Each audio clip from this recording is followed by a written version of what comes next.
અમદાવાદ મિત્ર ન્યૂઝની ટોપ 10 ખબરોમાં આપનું હાર્દિક સ્વાગત છે।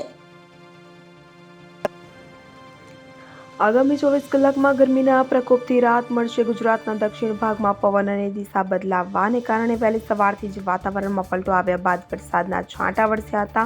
જો કે હવામાન વિભાગ દ્વારા વરસાદની આગાહી કરવામાં આવી નહીં હતી, કારણ કે છેલ્લા 24 કલાક સુધી ગુજરાત પર આવતા પવનોની દિશા પશ્ચિમ અને ઉત્તર પશ્ચિમ દિશા તરફથી હતી, પરંતુ પવનની દિશા બદલાઈને દક્ષિણ પશ્ચિમ તરફથી થઈ હોવાને કારણે વરસાદ વરસ્યો હતો। ત્યારે આગામી 24 કલાક માટે હવામાન વિભાગ દ્વારા ગુજરાતના કેટલાય જિલ્લાઓમાં ગાજવીજ સહિત વરસાદની સંભાવના વ્યક્ત કરી હતી।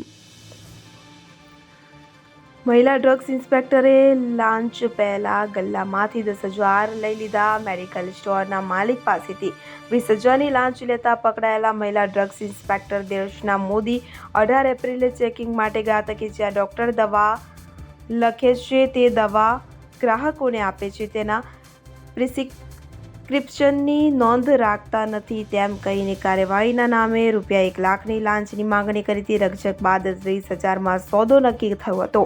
મેડિકલ સ્ટોરના ગલ્લામાં પડેલા રોકડ રૂપિયા 10,000 મહિલા ડ્રગ્સ ઇન્સ્પેક્ટરે લઈ લીધા હતા। તો એસીબીની ટીમે મહિલા ડ્રગ્સ ઇન્સ્પેક્ટરને કોર્ટમાં રજૂ કરી 2 દિવસના રિમાન્ડ મેળવ્યા હતા।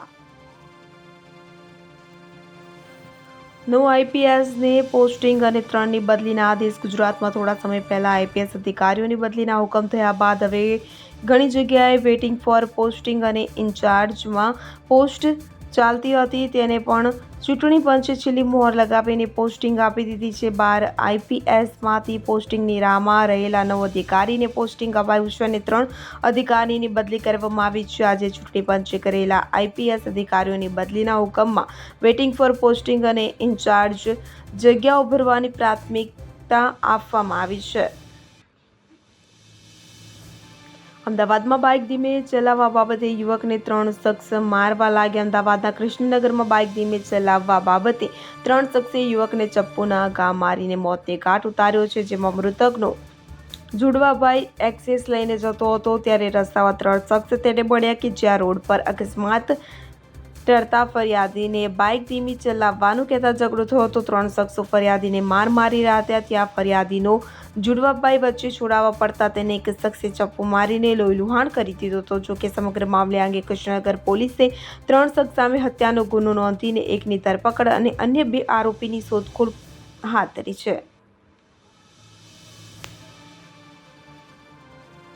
વસ્ત્રાપુરમાં પથ્થરમારામાં મહિલાના મોતમાં સામેલ આરોપીઓ ઝડપાયા। અમદાવાદના વસ્ત્રાપુરમાં ભરવાડવાસમાં ગઈકાલે પથ્થરમારામાં લીલીબેન ભરવાડને ગંભીર ઇજાઓ પહોંચી હતી। તેમને સુલા સિવિલ હોસ્પિટલમાં ખસેડવામાં આવ્યા હતા। જો કે સારવાર દરમિયાન તેઓનું મોત થતાં પરિવારમાં રોષ જોવા મળ્યો હતો। મોટી સંખ્યામાં લીલીબેનના પરિવારજનો હોસ્પિટલે એકત્ર થયા અને તેમની માંગ એવી હતી કે આરોપીની ધરપકડ થાય પછી જ ડેડ બોડી સ્વીકારીશું, પરંતુ મોડી સાંજે પરિવારજનોએ ડેડ બોડીનો સ્વીકાર કરી લીધો હતો। વસ્ત્રાપુર પોલીસ ઇન્સ્પેક્ટર LL ચાવડાએ જણાવ્યું હતું કે હાલ વોન્ટેડ આરોપીઓને પકડવાની પ્રક્રિયા હાથ ધરવામાં આવી છે। જો કે બાતમી મુજબ આરોપીઓને પકડી અટકાયત કરવામાં આવી છે।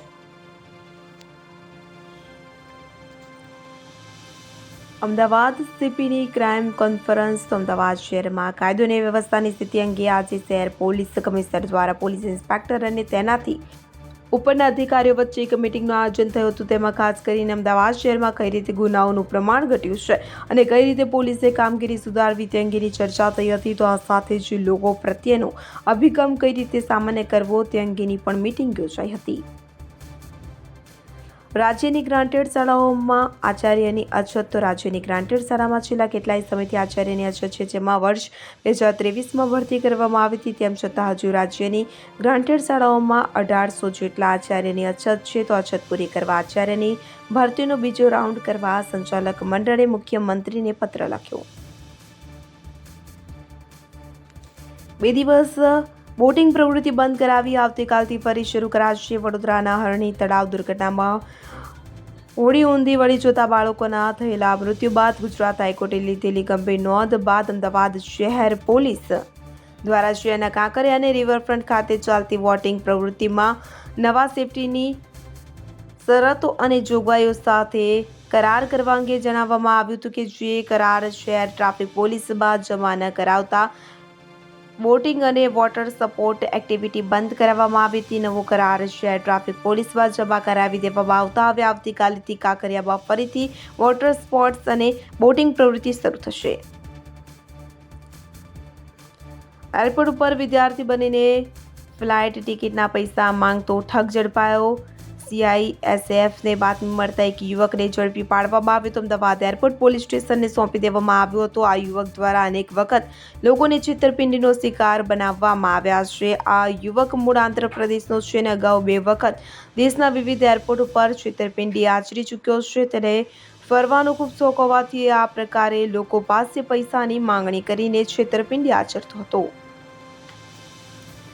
લાંબામાં સોશિયલ મીડિયામાં IPL મેચ પર સટ્ટો રમતા એક ઇસમ ઝડપાયો. અસલાલી પોલીસે લાંબા ગામમાં આવેલા વાહન લેવેચની ઓફિસમાં મોબાઈલના વોટ્સએપ ગ્રુપ બનાવીને IPLની મેચનો સટ્ટો રમતા એક ઇસમને ₹10,000નો મોબાઈલ તેમજ ₹1,600ની રોકડ સાથે ઝડપી પાડી. ગ્રુપમાં સટ્ટો રમતા ગ્રુપ એડમિન તેમજ એડ મેમ્બરો સહિત કુલ 7 સામે ફરિયાદ નોંધાવી હતી. પોલીસે ગુનો નોંધી વધુ તપાસ હાથ ધરી. અહેમદાબાદ મિત્ર ન્યૂઝની યુટ્યુબ ચેનલને સબસ્ક્રાઇબ કરો અને બેલ આઇકોન જરૂરથી દબાવો, જેથી દરેક મહત્વના વિડીયોની નોટિફિકેશન તમને મળતા રહેશે.